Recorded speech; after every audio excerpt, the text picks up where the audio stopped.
स्वमेयस्य स्थिता राधा श्रीश्चयस्यास्ति वक्षसि वृन्दावनविहारन्तम्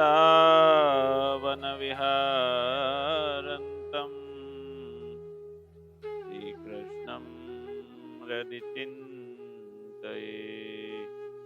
ॐ श्री स्वामिनारायणाय नमो नमः। श्री हरिकृष्णाय घनश्यामाय नीलकण्ठाय श्री सहजानंद स्वामिने नमो नमः। बोलो श्री स्वामिनारायण भगवान जय। इष्टदेव भगवान श्री स्वामिनारायण तथा सर्वे गुरुजनों चरणों में वंदन। सर्वे भाविक भक्तों हृदय कमल में विराजमान परमात्मा चरणों में वंदन। सर्वे श्रोताजनों ने भाव की जय श्री स्वामिनारायण। श्रीमद् भगवद गीता ज्ञान सत्र अध्याय 12 भक्ति योग 15 श्लोक। यस्मान्नोद्विजते लोको लोकान्नोद्विजते च यः हर्षामर्ष भयोद्वेगैर्मुक्तो य स मे प्रियः। કહેતા જેનાથી લોકોને સંતાપ થતો નથી તથા લોકોના સંસર્ગથી જેને સંતાપ થતો નથી, તેમજ જે હર્ષ અદેખાય ભય તથા ઉદ્વેગથી મુક્ત છે, આવા જે ભક્ત છે એ મને પ્રિય છે. ભગવાન શ્રી કૃષ્ણ કહે છે કે તું ક્ષમી તો થઈશ, લોકોને ક્ષમા પણ બધાને કરી દઈશ, પરંતુ બહાર બધાને ક્ષમા કરવાને કારણે તારી ભીતરમાં જે ક્રોધ રહેલો છે, ચીડ છે, ઉકળાટ, આ બધું જે ધરબાયેલું તો નથી ને, ઉદ્વિગ્ન તો નથી ને. તારે અનુદ્વિગ્ન બનવાનું છે, કારણ કે હું અનુદ્વિગ્ન છું. મને ઉદ્વેગ જરાય ગમતો નથી. ભગવાન આવું કે છે. ઉદ્વિગ્ન એટલે શું? ઉદ્વિગ્ન એટલે ખિન્ન, ભારે દિલગીર, કંટાળેલો, વ્યાકુળ, દુઃખી, વ્યગ્ર અને ચિંતાતુર, ચીડાયેલો, શોકાતુર, નિરાશ, નાઉમેદ, આ જેનામાં દોષો હોય એને ઉદ્વિગ્ન કહેવામાં આવે છે. ભગવાન કહે છે કે તું લોકોથી ઉદ્વિગ્ન ન થવો જોઈએ, લોકો તારાથી ઉદ્વિગ્ન ન થવા જોઈએ. વ્યવહાર કાર્યની અંદર પતિ આખો દિવસ મહેનત કરી ઘર ભેગો થાય સાંજે, અને પત્નીનું મોં કોઈ અને કોઈ વાતે ચડેલું જ રહેતું હોય તો સંસારમાં મજા આવે ખરી? એવી જ રીતે પત્ની આખો દિવસ ઘર સંભાળે, ઘરના બધા જ કામો કરે, સામાજિક વ્યવહારો પણ કરે, અને પતિ બહારથી આવે ત્યારે બહારનો બધો જ ગુસ્સો પત્ની ઉપર ઠાલવે, તો પણ સંસારમાં મજા આવે ખરી? અને આને સંસાર કહેવાય? આ બંને સામાજિક બંધનથી બંધાયેલા છે, એટલા માટે છૂટા પડતા નથી, એટલું જ છે. કોઈ સાથે બંધાવું એ જુદું અને એકરૂપ થવું એ પણ જુદું. પ્રભુ કહે છે કે તારી બુદ્ધિનું અને વિચારનું સ્તર અતિ ઊંચું છે, પણ લોકો ક્ષુદ્ર બુદ્ધિના હશે.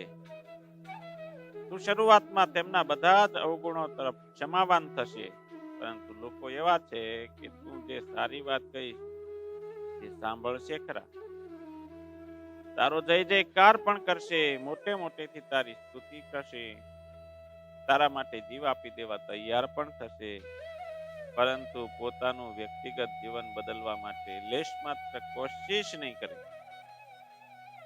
મોટે મોટેથી જય શ્રી કૃષ્ણ, જય શ્રી રામ, હર હર મહાદેવ, જય સ્વામિનારાયણ, આવું બધું જ લોકો બોલતા રહેશે,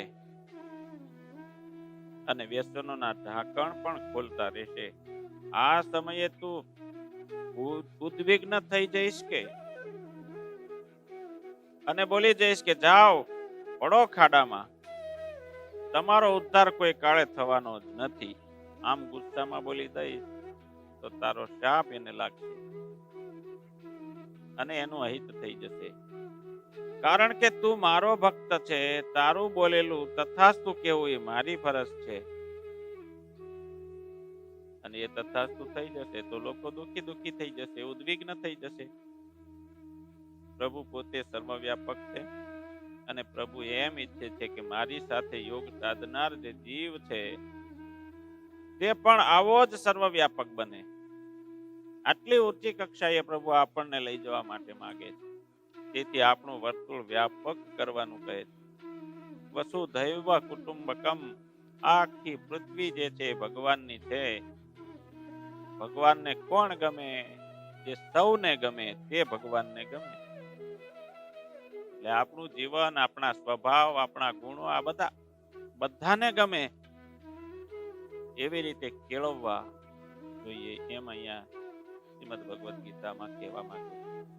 જે આબાલ વૃદ્ધ, ગરીબ, તવંગર, ભણેલા, અભણ, શહેરી લોકો, ગ્રામ્ય લોકો, સ્ત્રી, પુરુષ સૌને ગમતા હોય, સૌમાં સહજતાથી ભળતા હોય, તે પ્રભુને ગમે છે, પ્રભુને કૃપા પાત્ર થાય છે. એ માત્ર દેશ પૂરતો પણ મર્યાદિત રહેતો નથી, કે મર્યાદિત રહે એ પણ ચાલે નહીં. કારણ કે ફિલોસોફી ડિનાઇઝ નેશનલિઝમ. વ્યક્તિ વ્યાપક થવો જોઈએ. સાધકે આધ્યાત્મિક વિકાસ કરતા કરતા સાંસારિક ઉપભોગો અને વ્યવહારોને ક્ષુદ્ર કરી નાખ્યા હોય, તેવો સાધક જ્યારે સામાન્ય લોકોના સંપર્કમાં આવે છે, ત્યારે લોકો તેની પાસે પોતાની સમસ્યા લઈને જવાના જ છે. કોઈ કહેશે કે મારો દીકરો બરાબર ભણતો નથી, તમે એને કંઈક સમજાવો. વળી કોઈ એમ કે લઈને આવશે કે મારી પત્ની મારું માનતી નથી, એને તમે કંઈક કહો. વળી કોઈ એવું પણ લઈને આવશે કે મારી દીકરીનું સગપણ નથી થતું, ક્યારે થશે જરા જોઈ દો.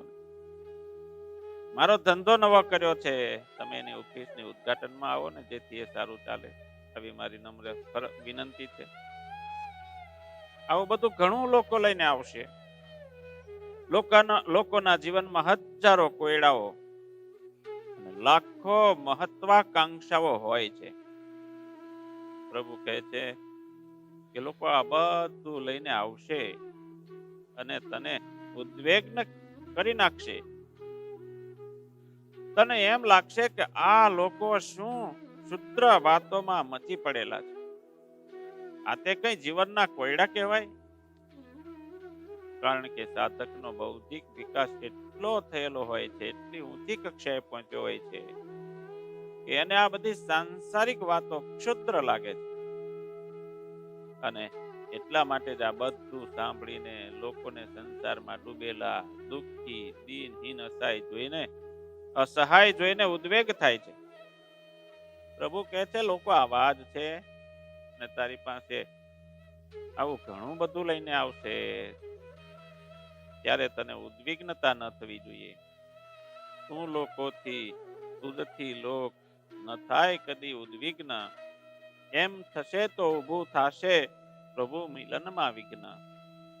ભગવાન શ્રી કૃષ્ણ કહે છે કે હર્ષ, અમર્ષ, ભય અને ઉદ્વેગથી જે મુક્ત છે તે મને પ્રિય છે. આ ચારથી મુક્ત થવાનું છે. એનો અર્થ એ નથી કે એને જીવનમાંથી ફેંકી દેવાના છે. આ ભાવો તો પ્રભુની માયાએ જ નિર્માણ કર્યા છે, એ તો રહેવાના જ છે. પરંતુ એનાથી આપણે મુક્ત થવાનું છે કહેતા એની અસરમાંથી મુક્ત થવાનું. એને તોડી નથી દેવાના, એની અસર આપણા મન મસ્તિષ્ક ઉપર ન હોવી જોઈએ. સાદી ભાષામાં ઉદાહરણથી સમજીએ તો એક સંત એક ભાઈ સાથે વ્યસન મુક્તિની વાત કરતા, પરંતુ એ ભાઈ પણ સંત શ્રીની 1000 વાતો સાંભળ્યા પછી પણ એક જ રટણ કરતા હતા કે બાપજી બધી વાત બરાબર, પણ એક આ પડીકી જે છે ને એ મને છોડતી નથી. આ સાંભળીને પેલા સંત ઉભા થયા, એક વૃક્ષ પાસે ગયા અને એને પકડીને વળગી ગયા અને બૂમો પાડવા લાગ્યા કે મને છોડી દે, મને છોડી દે. પેલો ભાઈ કહે છે કે મહારાજ શું થયું? સંત કહે છે કે આ થાંભલો જો ને કે આ વૃક્ષ મને છોડતું નથી. પેલો ભાઈ કહે અરે આ વૃક્ષે તમને નથી પકડી રાખ્યા, એ શું તમને પકડી શકે? ઝાડ વૃક્ષ કોઈને પકડી શકવાની એમાં શક્તિ છે ખરી? અરે તમે જ એને છોડી દો. ત્યારે સંત કહે છે હું તને એ જ સમજાવવા માંગુ છું કે વ્યસને તને પકડી રાખ્યો નથી, તે વ્યસનને પકડી રાખ્યા છે, માટે તું એને છોડી દે. આવી જ રીતે હર્ષ, અમર્ષ, ભય, ઉદ્વેગ આ બધું તો જીવનમાં છે જ. એને આપણને પકડ્યા નથી, આપણે પકડેલા છે. એને છોડવાના, એની અસરમાંથી મુક્ત થવાનું. એની અસર મારું ને તમારું સૌનું જીવન ડોળી નાખે, એનાથી મુક્ત થવાની વાત છે. રસ્તા પર ખાડા તો રહેવાના જ છે, પણ શોક એબ્સોર્બર અને કમાન એટલા મજબૂત હોવા જોઈએ કે અંદર ઝરક ન લાગે. હર્ષ, અમર્ષ, ભય, ઉદ્વેગ આ બધું જ મારી અનુમતિ કે શરણાગતિ વગર મને કશું જ ન કરી શકે. તેથી તેની સાથે કામ કરવાની જે પદ્ધતિ છે એમાં ફેરબદલ કરવાનો છે. સમજી રાખવાનું છે કે આ બધા જે દોષો છે એ મને વિચલિત ન કરે. હર્ષ એટલે ખુશાલી, હરખ, આનંદ, પ્રસન્નતા આ બધું જુદું અને હર્ષ જુદો. માનવ ને હર્ષ થાય છે તે ખરાબ વાત નથી. આનંદિત તો સદા આનંદમાં તો રહેવું જ પડે, પરંતુ હર્ષમાં ઘેલો થઈને જે નિજ કર્તવ્ય ભૂલી જાય છે, સારા નરસાનો ભેદ ભૂલી જાય છે, આનંદના અતિરેકમાં પોતાનું વાણી વર્તન વિસરી જાય છે, એ વસ્તુ ખરાબ છે. હર્ષથી મુક્ત હોવાનો અર્થ એટલે હરખ ઘેલા ન થવું. હર્ષ તેના મન બુદ્ધિને ડગાવે નહીં અને એનું ધ્યેય ભૂલાવી ન દે. એટલું જ અહીંયા સમજવાનું. અમર્ષ એટલે કે અદેખાઈ, ઈર્ષ્યા, અહિષ્ણુતા, બીજાની ઉન્નતિ, બીજાની ચડતી, બીજાની પ્રગતિ સહન ન થવી, તેને અમર્ષ કહેવાય છે. બીજા લોકોને પોતાનાથી અધિક સુખ સુવિધા, ધન, વિદ્યા, પ્રતિભા, સત્તા, સન્માન વગેરે મળેલું જોઈને પોતાના મનમાં, માનવના મનમાં, અંતઃકરણમાં ખળભળાટ મચી જાય છે, તેને અમર્ષ કહેવાય છે. બીજાનો ઉત્કર્ષ સહન ન થવો આ બહુ મોટી બીમારી છે. આ બીમારી પ્રત્યેક માનવમાં હોય છે. આનાથી મુક્ત થવાનું. આવું સાધકોને પણ પરસ્પર હોય છે, ભગવત ભક્તોને પણ અરસપરસમાં હોય છે. બીજા સાધકના ગુણો, બીજા સાધકની શક્તિ, કૌશલ્ય, તપ જોઈ અંદરથી હિલચાલ શરૂ થાય અને અમર્ષ કહેવાય છે. પ્રભુ કહે છે કે મારો ભક્ત અમર્ષના ભાવથી મુક્ત હોવો જોઈએ. બીજાને અદેખા, ઈર્ષ્યા એ તને ન થવી જોઈએ. બીજા પાસે કંઈ પણ તારા કરતા વધારે છે, તેથી તેની પોતાની કમાણી છે, તેની ઈર્ષ્યા કરીને તારે તારો સમય અને શક્તિ બગાડવાના નથી. તારી ઈર્ષ્યાથી તેના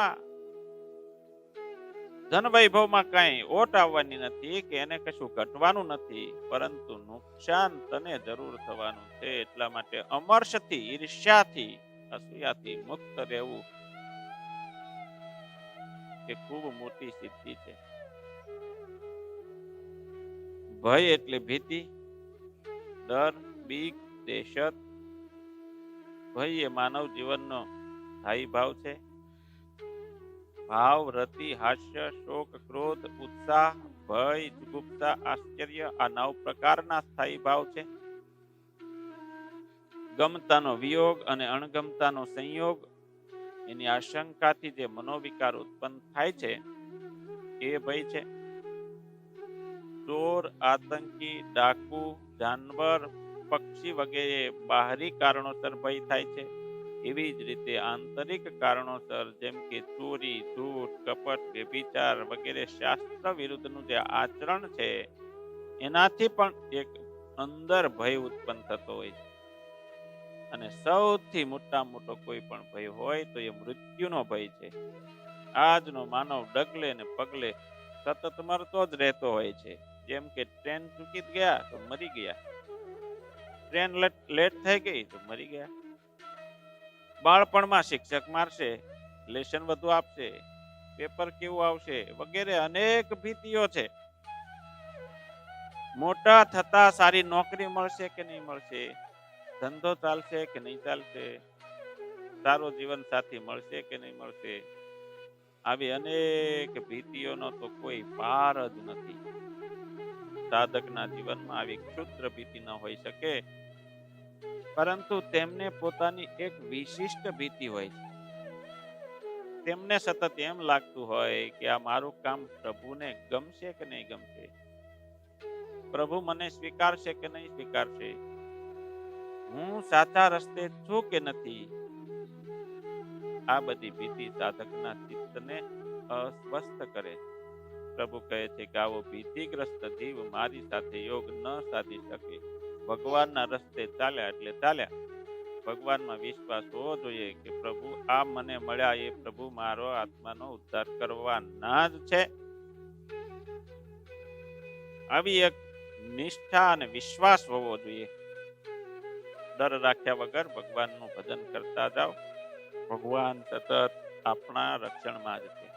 ઉદ્વેગ, ઉદ્વેગ એટલે કે મનની સ્થિતિ ડોળાઈ જવી. આ 15મા શ્લોકમાં ઉદ્વેગ શબ્દ 3 વાર આવ્યો છે.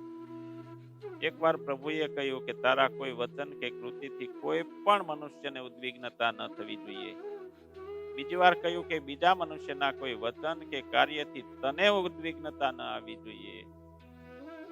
આ 2 કારણ સિવાય પણ સાધકને ઉદ્વિગ્નતા આવી શકે છે.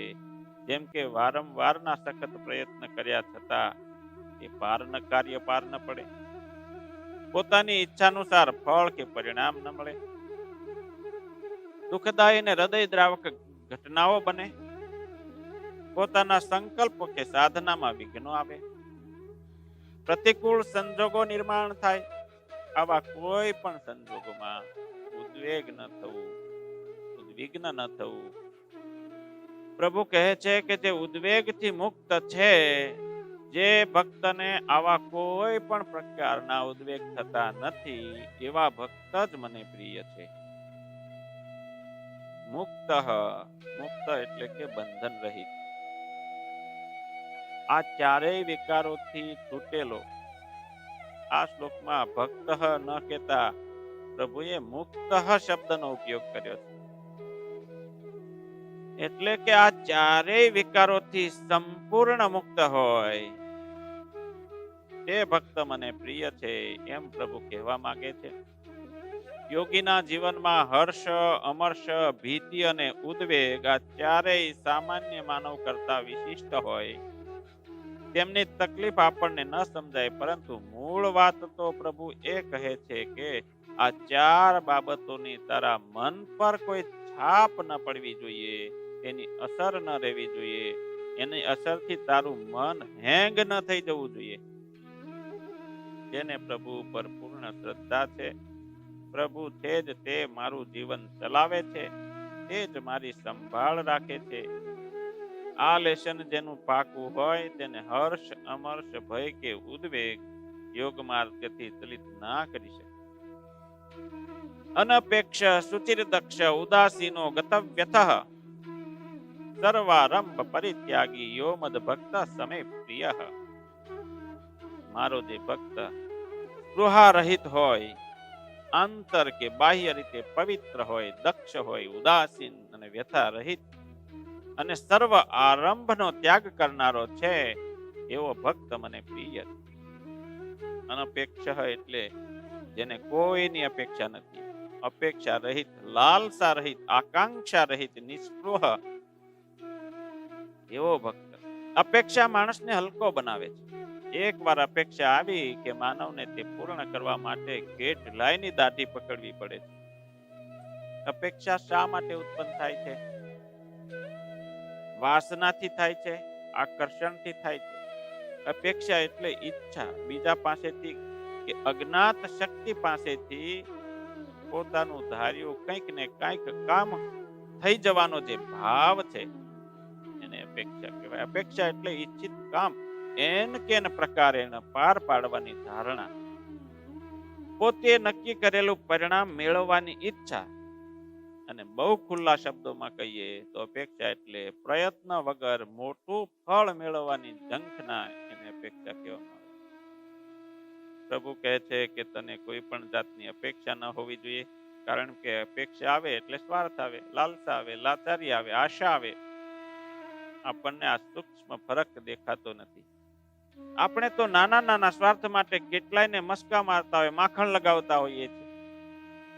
આપણા મોટા ભાગના સંબંધો પણ અપેક્ષા અને સ્વાર્થને આધારિત જ હોય છે. તેથી આપણા સંબંધો આનંદ આપવાને બદલે થકવી નાખે છે. આપણે તો સંબંધ પણ પ્રીતિપૂર્વકના નથી રાખતા.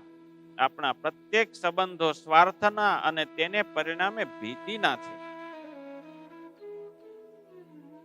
આપણે આપણા સંબંધોને સૂક્ષ્મતાથી ચકાસીએ તો જરા વિચાર કરો કે આપણે કોઈના પ્રસંગમાં શા માટે જઈએ છીએ. લગ્ન પ્રસંગ હોય, બીજા કોઈ પ્રસંગ હોય, સામાજિક પ્રસંગ હોય, શું પ્રેમથી જઈએ છીએ કે હું જઈશ તો કોક દી મારો પ્રસંગ પણ આવશે ત્યારે એ લોકો મારે ત્યાં આવશે, સંબંધ સચવાશે, આ અપેક્ષાથી જઈએ છીએ.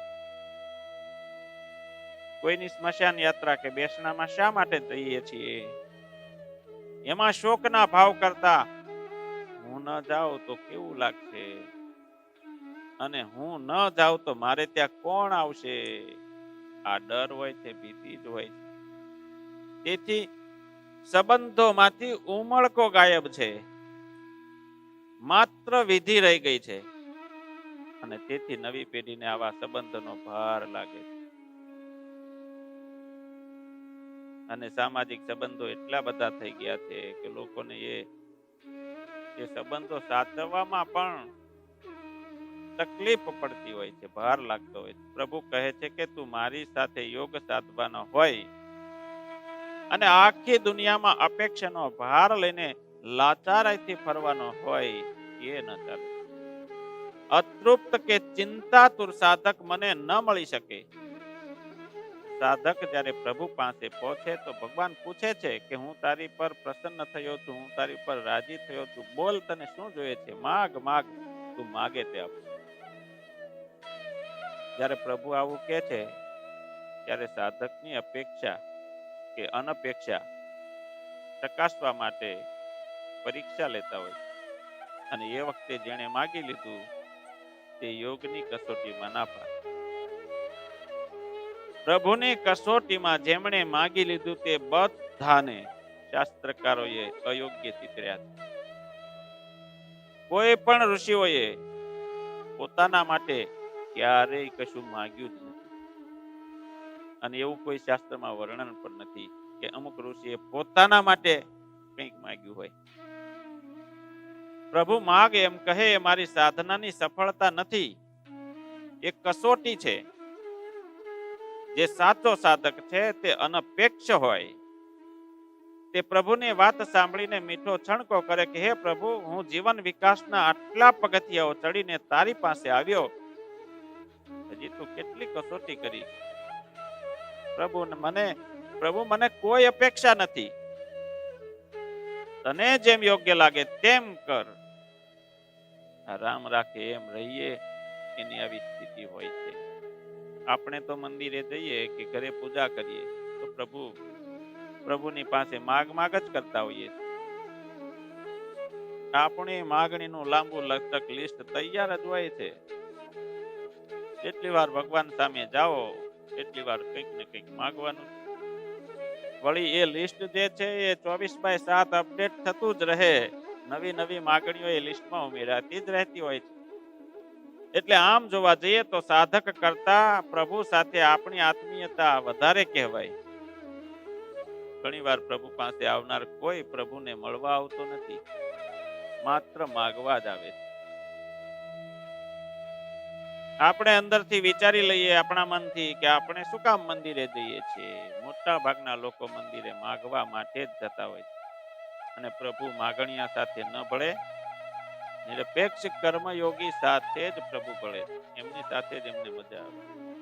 અને આમ સામાન્ય વસ્તુ જોઈએ તો કોઈક આપણી પાસે આવીને વારંવાર માઇક કરતો હોય કે મને આ આપો ને, મને મોબાઈલ આપો ને, મને પેલું પુસ્તક આપો ને, મને થોડાક પૈસા આપો ને, મને પ્રસાદ આપો ને, મારે કપડું નથી તો મને તમારે શર્ટ આપો ને, તમારા બૂટ મને પહેરવા આપો ને, તમારા ચશ્મા મને આપો ને, મારે ને તમારા બેન સરખા ચશ્મા. આવું રોજ માઇક કરતો હોય તો એ સારું લાગે?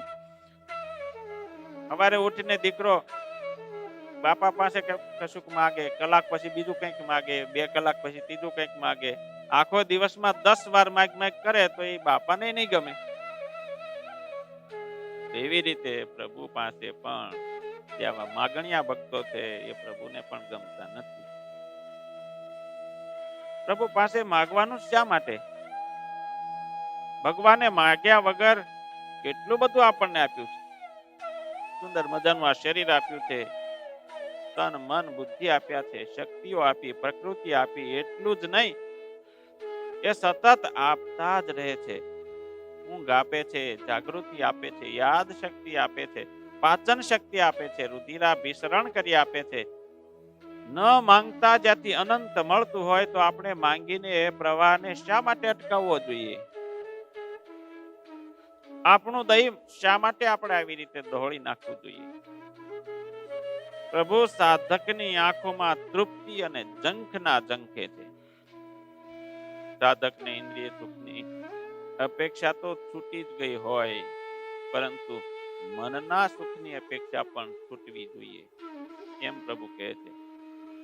સાધકના મનની પ્રસન્નતાનો આધાર બીજા પર ન રહેતા પ્રભુ પર જ રહેવો જોઈએ. મારો પ્રભુ જ મને બધું આપે છે, અને જ્યારે જેની જરૂર હશે તે પ્રભુ જ મને આપશે. આવી અનન્ય ચિત્તતા હોય એને અનપેક્ષ કહેવાય છે. કોઈ પણ પ્રકારની કોઈ માગણી નહીં. હે મહારાજ, મારા ઉપર રાજી રહેજો. ભગવાનની ભક્તિ કરીએ તો ભગવાનને પ્રસન્ન કરવા માટે, ભગવાનની કથા કરીએ તો ભગવાનને રાજી કરવા માટે, ભગવાનની કથાનું શ્રવણ કરીએ તો ભગવાનને રાજી કરવા માટે. કોઈ પણ નાની મોટી સેવા કરીએ, મહાપૂજા કરીએ, માળા કરીએ, મંત્ર જાપ કરીએ, સ્તોત્ર પાઠ કરીએ, પ્રદક્ષિણા કરીએ કે સામાજિક સેવાઓ કરીએ, કોઈને ભણાવીએ, કોઈ ભણે, કંઈ પણ કામ કરો એ બધું ભગવાનને રાજી કરવા માટે, ભગવાનની પ્રસન્નતા માટે કરીએ. એને અનપેક્ષ કહેવાય છે. આવો જે અનપેક્ષ છે એ ભગવાન કહે છે મને પ્રિય છે. તો આ અપેક્ષા રહિત જીવન આપણા જીવનમાં ઉતારીએ એટલું કહી આ સત્રને વિરામ આપીએ. સહજાનંદ સ્વામી મહારાજની જય. શ્રીપતિમ શ્રીધરમ સર્વદેવેશ્વરમ ભક્તિધર્માત્મજમ વાસુદેવમ હરે માધવમ કેશવમ કામદમ કારણમ સ્વામિનારાયણમ નીલકંઠમ ભજે. શ્રી સ્વામિનારાયણમ નીલકંઠમ ભજે. શ્રીપતિમ સહજાનંદ સ્વામી મહારાજ